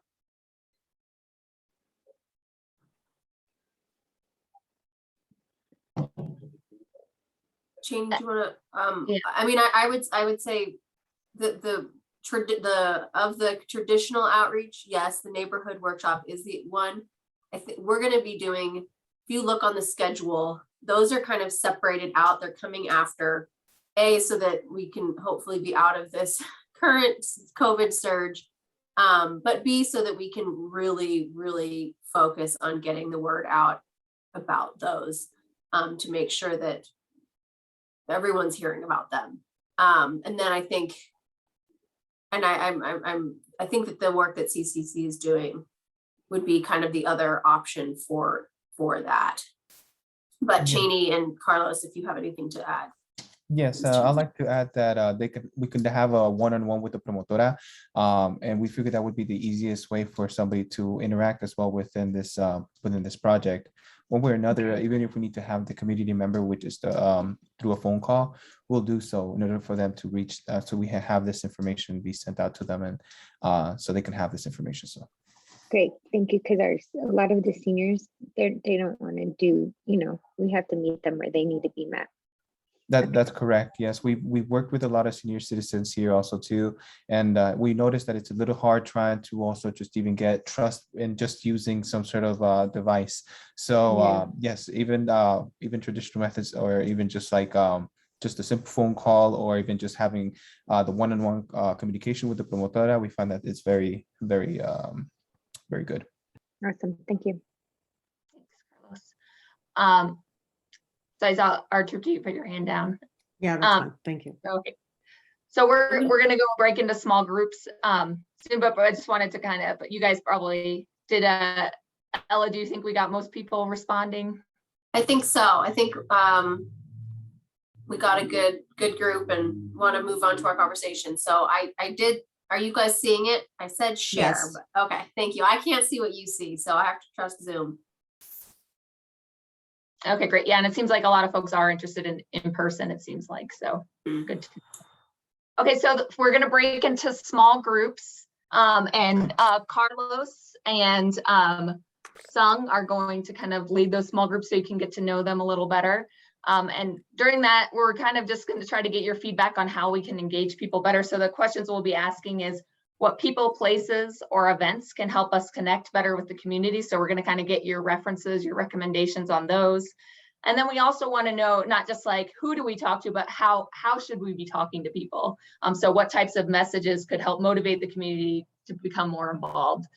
So we're going to be looking for your kind of input on those 2 questions as we break up here into small groups. I get asked here in just a second. And Amanda, I think, can you just confirm, because you're sending us to a breakout, are we actually doing 3? Yeah, we're doing 3. So the third will be led by Hasmin and Ella. Oh, okay, great. I'm sorry about that. So yeah, Hasmin will lead that third group, and Ella is going to be in there taking notes. We'll all kind of be around in the different meeting rooms. Okay, great. I will open those now. So everyone should get that pop up momentarily. Great. Hi, everybody. Hello. Hi there.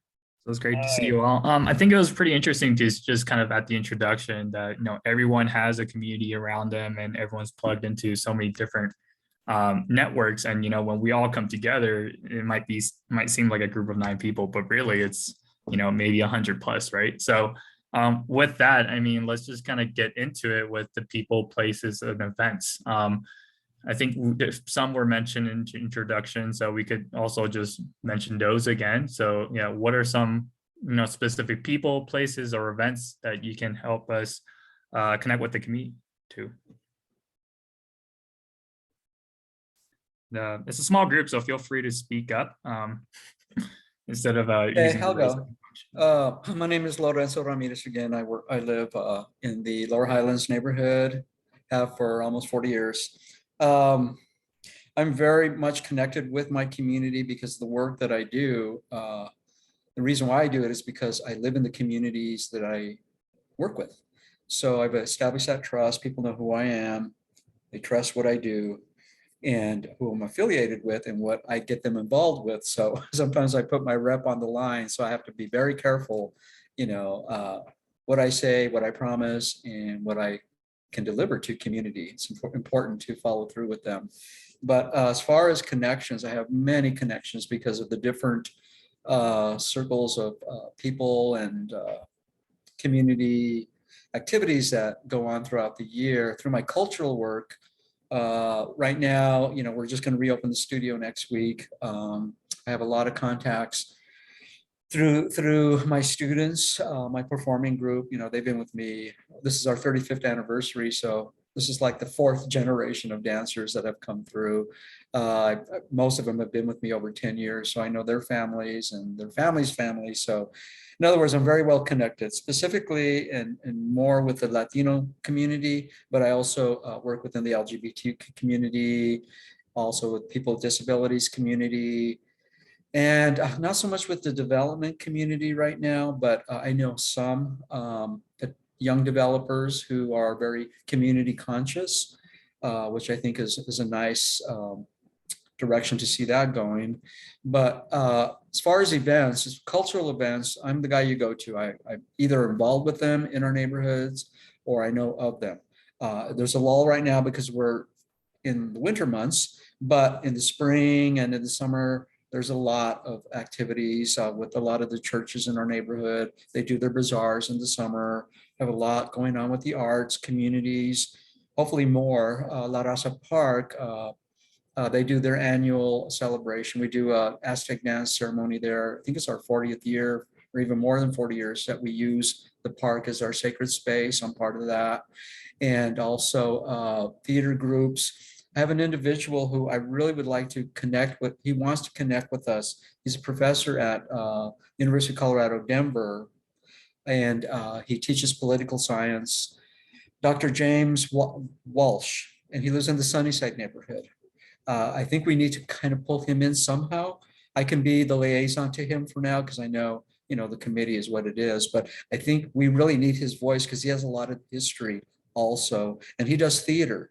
So as far as the arts and some of the public health work that I do, I've made inroads, I have connections. So that's what I can offer to this group right now. And some of the up and coming community events coming up in the spring and in the summer, we can start talking about those. I can get lists together as I connect with those organizers. Great. Yeah, that sounds awesome. It sounds like during the spring and summertime, we could definitely do some pop-up events. And that's where you really talk to a lot of people that don't know about planning or city processes. And I would definitely be interested in talking to Dr. Walsh and you, because we do have a big quality of life section where we do talk about how we celebrate culture in the neighborhood. So to be able to discuss strategies around that would be great. Anybody else? Hi, this is Trupti. So I'm with the RNO and we have, connections with our businesses, the development community, landowners, as well as, the residents. However, what I'm finding is that the residents are much more interested, in the fun stuff instead of, this kind of stuff. Like having a happy hour or an event that gets people out, doing fundraisers, bingo, that gets people out. Doing a land use meeting, it's really hard to get people out. I post on our social media and the kinds of things that will get 1,000 reviews, will be, hey, look, new restaurant opening. And the kinds of stuff that gets 50 is like, hey, we have an NPI meeting. So I think we have this challenge of getting people out. So, my suggestion would be to do it in conjunction with more of the social things. Now, for us right now, the challenge is we're not doing any of these things because of COVID. In fact, I just had a board meeting yesterday, and we were kind of split in let's just follow the city guidelines. We don't have to be on lockdown or not get together unless the city guidelines are people, 10 people or more can't gather like we had earlier in the pandemic. However, some people were still feeling like they had to go up and beyond and add, additional restrictions. Like, so for instance, we do our happy hours at businesses. It's one of the ways we partner with our businesses, right? They support us. We bring people to them, and, everybody wins. But, some have like a vaccine, a passport, and other people are like, nope, just wear your mask when you're walking around and not when you're eating. And our board, some folks on the board felt that we should be doing vaccination. So there's the challenge of even trying to have events. Back to what the gentleman before was saying about, we're going to get into the warmer months, and I think doing things outdoors is going to be key. But here's my question. We're talking about phase 2 that's going to go to May, but most of the bigger events and things are going to really happen, June through September, the warmest months. Are we going to be done with some of this outreach stuff when that period would be the best for outreach, given, COVID and outdoors? And I think everybody's, people are going to continue to have the, some of these habits of feeling more comfortable outdoors, period, right? So, so that's a question. But I would suggest that we try to do it with social events, and at least in Sunnyside, I have a pretty decent relationship with most of our business, not our Hispanic businesses. I mean, that's, I don't speak, Spanish. If I did, I'd probably try to do more there.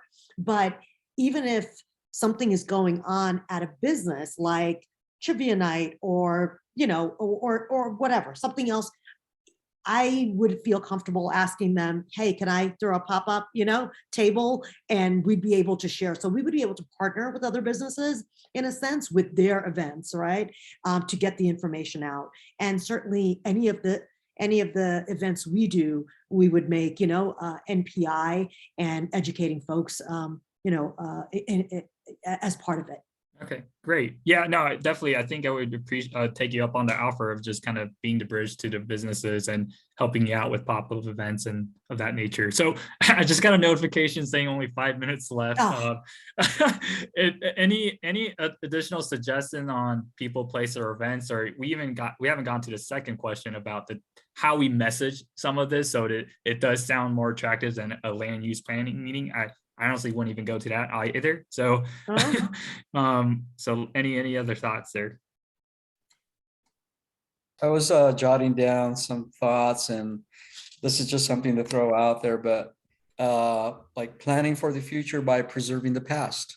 That's kind of how I think, that's kind of what would attract me, because we know the future it's already here and we got to plan for it. But at the same time, the people that I talk to, they're heartbroken seeing, the history being erased. So if we can also incorporate that, yeah, we're planning for the future, but at the same time, we want to preserve what we have. And I think that would bring in some of those who are a little skeptical, even of me, because this is brand new and I'm still kind of rolling it out to certain folks and individuals, because a lot of people, especially long-term neighbors, native neighbors, they don't know what to do. They just can't stop, the changing of the neighborhood. But if when I'm talking with them, what caught their ear was that we're going to try to do our best to keep a balance of our history and where we're going. And we really need your voice. We need to have you share. You live in this neighborhood, you're going to be affected by it. So I don't know, that's just something I kind of came up with. Yeah, no, that's definitely catchy. And I think it's very related to one of the focus areas about preservation, right? And we do have a landmark staff on board as part of our team that will engage with you guys and also in that focus area or focused topic. So no, that's really good. I don't know if anybody else wants to go. I just have a quick thing. I just think as far as messaging, I feel like a lot of people in general like to complain. So as far like maybe setting it up in a way of like, what do you not like? How can we make things better versus Right. like, I feel like there's a lot more dislikes on those maps or ideas versus likes. It's just, I think there's a lot of people that, and it ties into, you know, what has changed and what do we want to prevent from continuing going forward. So kind of phasing it more of like, how do we fix what we don't want to keep doing what we've been doing. So kind of what are your dislikes, I think is a messaging strategy, at least from my perspective. Awesome. Thanks for that. And I'm going to sleep on it too, to think about it, you know, because it's kind of, you know, right now it's like hard to just come up with the ideas and tomorrow morning I'll be like, aha. But I will say that one of the challenges is going to be that the city, I don't know that they have everyone's trust. So the issue of, it doesn't matter. I've heard this many times. I mean, I heard this 2 years ago when I was trying to promote NPI when it was, you know, 2 years it was late, right? But I mean, I heard people just saying, what difference does it make? You know, we've been there before. So I think to me, that's going to be your biggest challenge is you don't have the trust. And, you know, lots of people feel like there's a lot of checking off of the boxes. That it's not going to matter at the end of the day. So I think there's just a disengaged group of people. I mean, I can count the engaged people, like, you know, I don't mean my 2 hands, but, you know, under 50, you know, in my entire neighborhood that I could probably call up tomorrow and be like, must show up, please show up. And, you know, if I bug them, say, I need your participation. Yeah, but that's it. But they're the same people who are always there, you know, so to get to the folks that are disenfranchised. I don't know the solution to that. I think the solution to that is not disenfranchising them again, you know, with, you know, hey, we want your opinion, and things just happen anyway. So I think that's where we are. And I'm sorry, you know, but I don't, and it's not anybody's fault here who's on here. This is a larger issue over probably the last 10 years of feeling like, you know, it doesn't really matter. So I don't know. I don't know the answer to that. I would love to figure that out. That's a good point. And, you know, what we've been trying to do, and I think we need to do better, is kind of talk about some of the accomplishments from past MPI plans. Like in the far northeast area, you know, a neighborhood group got together and proposed this concept, and they've been working on it for a really long time. And it ended up in the plan just because of their hard work, and they were able to obtain a grant from it because they had policy support. So they could go after more money. So I think to be able to celebrate those kind of stories would help us, you know, gain and win that trust back. So there are plenty of examples, I think, like that we can continue to highlight and put a positive spin to a lot of the things we do. So that's good to hear. You know, as I was just thinking about this, and again, it's just like their ideas pop, you know, I think there are going to be people who care about Parks and Rec. And that is a different group of people. Then there are people who care about schools and something else, or people who care about sustainability. And then you got people who care about the character, the preservation. And I think the messaging and the avenue to get to them could all be different. I think we need to stay cognizant of how we, you know, get to those folks. Because I think people have some areas of interest, you know, and then not others. So a blanket, you know. Sorry, I cut you off, Shruti.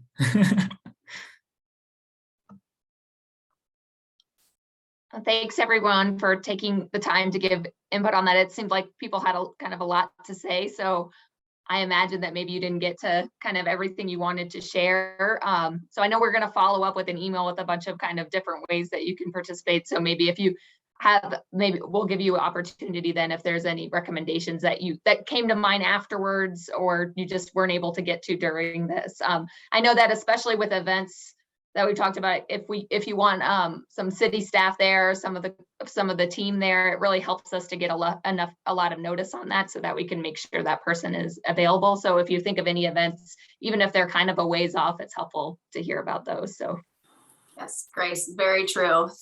As you guys have seen, we have a lot of events that we'll be hosting in the next couple months. So the sooner we learn about things that you're hosting, the more likely we we can get there. And I will, in my email follow-up that I send after these steering committee meetings, I'll include these prompts to remind you what we were all talking about and see if that jogs any more ideas.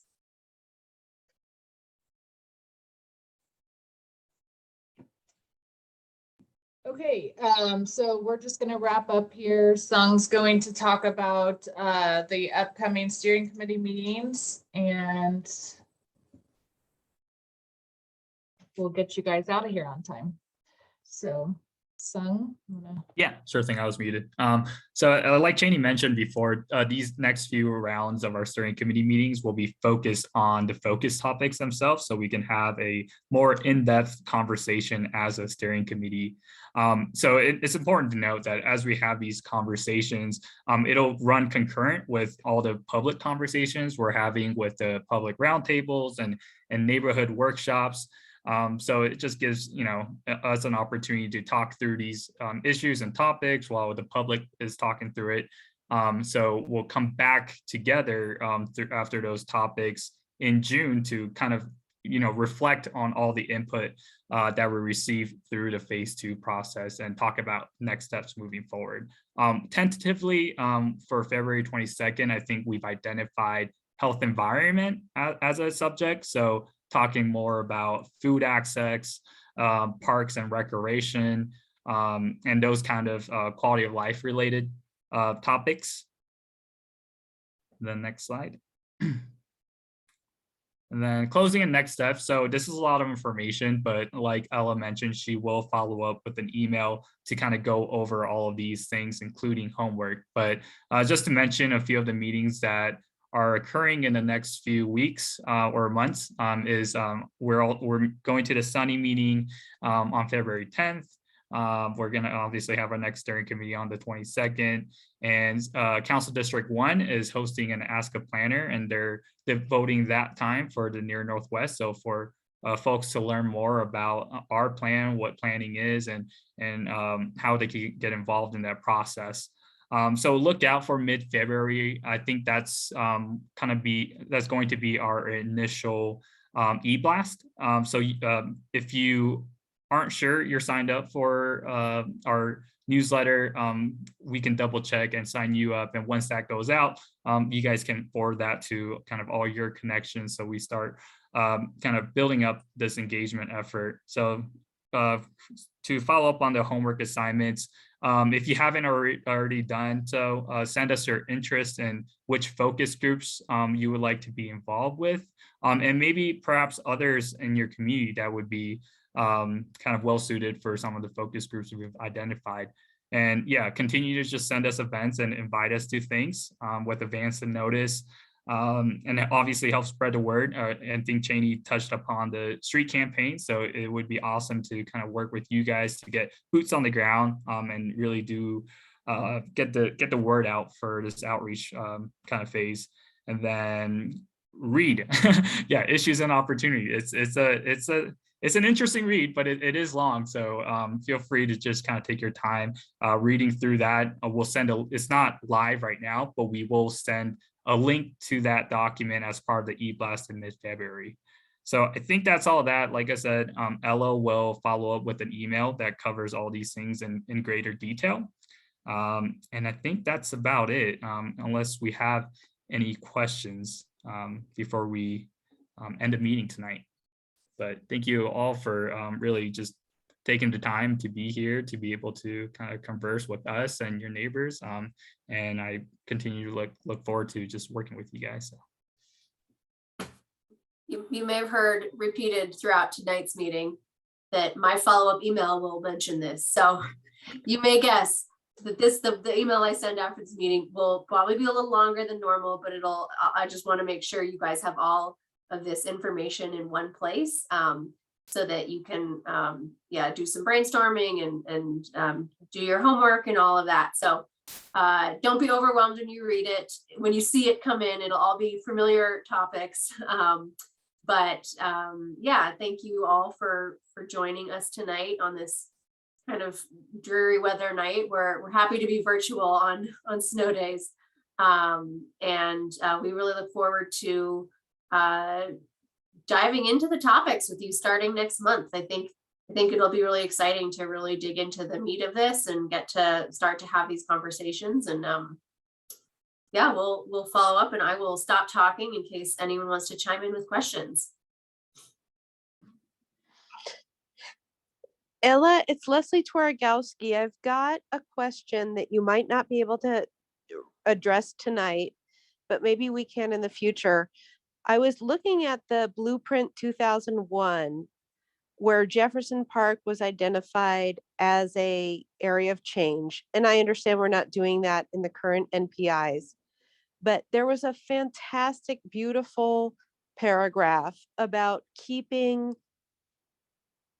not displacing the current neighborhood and keeping affordable housing and keeping lower income folks in this neighborhood. And in my opinion, and many others, that has failed miserably. And so what I'm hoping to figure out with this plan is, how can we address affordable housing in a way that the Blueprint Denver, where it failed, how can we succeed?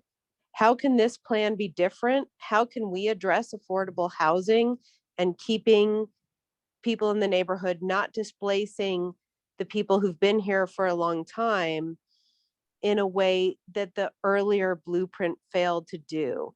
And so again, I'm not looking for your answer on that right now, but I'm hoping in the coming meetings that we can try to figure out how this Near Northwest neighborhood planning initiative can succeed in a way that the 2001 Blueprint Denver,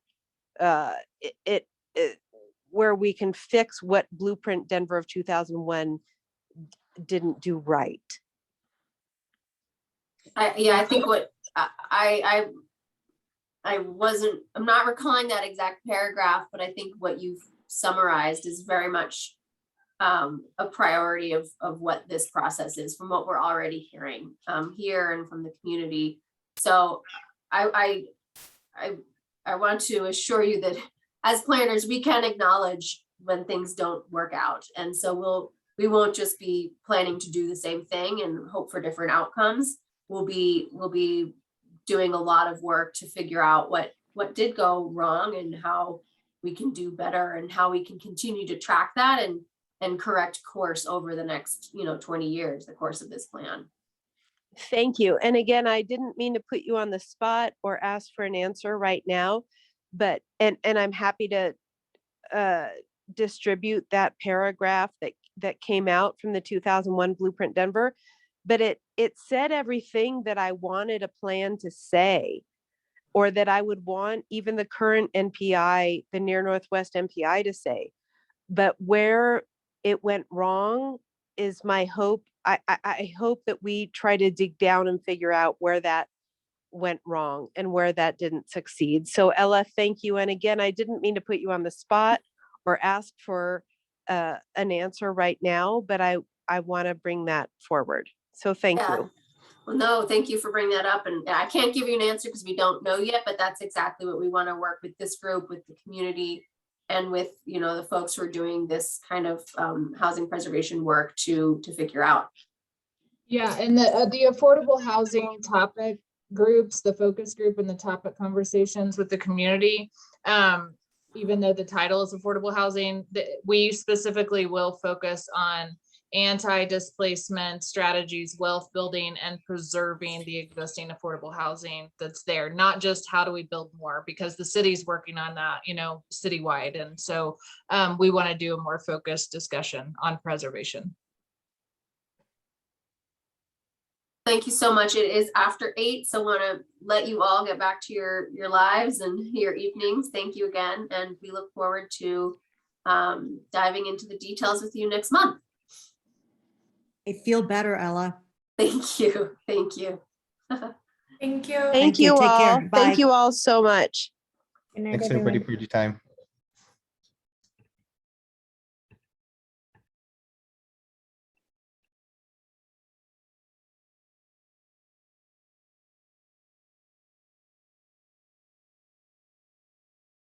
Edson, thanks for recording. I just saved the chat, so should be good to go. I'm gonna end our meeting.